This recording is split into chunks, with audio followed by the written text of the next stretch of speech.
The cooperative movement in Uganda may be traced back to the 1920s, when farmer associations functioned underground because the colonial authority deemed the development of cooperatives to be premature and had implemented regulations making it an offense for any financial institution to lend money to an African farmer.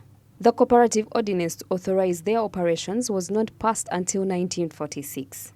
Earlier this month, the Ministry of Trade stated that it intends to establish a cooperative bank for the former street vendors and that government has begun the process, as well as calls for collaboration with other commercial banks. Make sure that after organizing yourselves, we form a cooperative bank. And we are in high gears. Cabinet has already allowed us to start on the initial plans. We have started the initial plans of putting our cooperative bank. Of course, we have resistance here and there because other banks which are other international banks may have a problem with the cooperative bank because this is the voice of the people.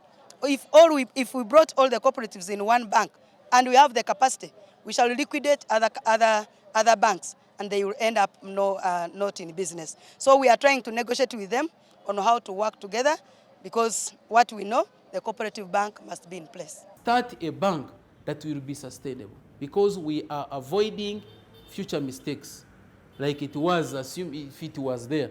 We are trying to avoid that.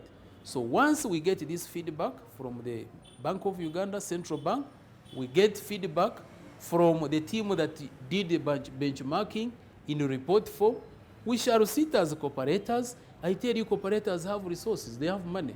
They can act. Farmers, unlike commercial banks, require flexible banks that address their needs, according to Ivan Asimwe, the General Secretary of Uganda Cooperative Alliance. The country currently has over 45,000 registered cooperatives and 14 million cooperators. Together with the resource providers in ensuring that resources are provided to the cooperators. And here when we are talking of the cooperatives in the country, where we talk of the UCA being an apex body, we are generally talking about over 45,000 registered cooperatives, serving over 14 million Ugandans. The cooperative bank may very well be re-established if Ugandans are sufficiently made aware of its existence. But what are the requirements for structuring a cooperative bank? The coffee farmers come together. Coffee farmers are served through UCA, but through that structure, which is a union. Like members of Bugis Cooperative Union are primary cooperatives, and the members of those primary cooperatives are farmers.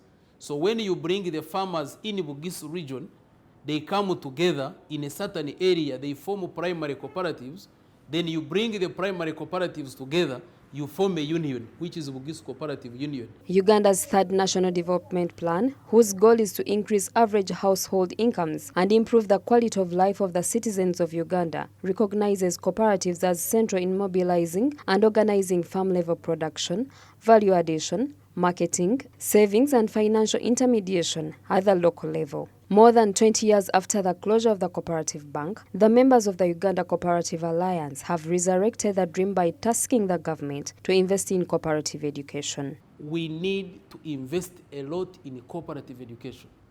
Like what I've explained here, how many people understand this information? They are few. So how can we make sure that Ugandans, because I see the government is very positive on supporting and establishing cooperatives across the country.